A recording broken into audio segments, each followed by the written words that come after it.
জীবন থেকে কেউই কষ্ট এড়াতে পারবে না। প্রশ্ন হলো, আপনি কোন কষ্ট বেছে নেবেন? শৃঙ্খলার কষ্ট না অনুশোচনার কষ্ট? শৃঙ্খলার কষ্টতে আপনাকে প্রতিদিন সকালে ঘুম থেকে ওঠা, নিয়ম করে পড়াশোনা করা, কাজ করা, ব্যায়াম করা, তীব্র ইচ্ছা থাকা সত্ত্বেও ক্ষতিকর কিছু না করা। অনুশোচনার কষ্ট সময় পেরিয়ে যাওয়ার পরে আফসোস করা, সুযোগ হারিয়ে যাওয়া, নিজের সম্ভাবনাকে বাস্তবায়ন না করতে পারা। আত্মশৃঙ্খলার কষ্ট নিয়ন্ত্রণযোগ্য।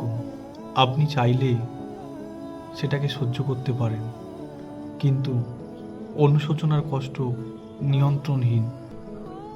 তা একবার শুরু হলেই আপনি শুধু আফসোসই করতে পারবেন।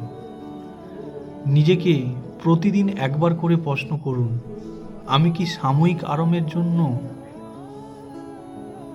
ভবিষ্যতে অনুশোচনার ফাঁদে পড়েছি, নাকি আমি একটু একটু কষ্ট পাচ্ছি বড় জীবনের জন্য?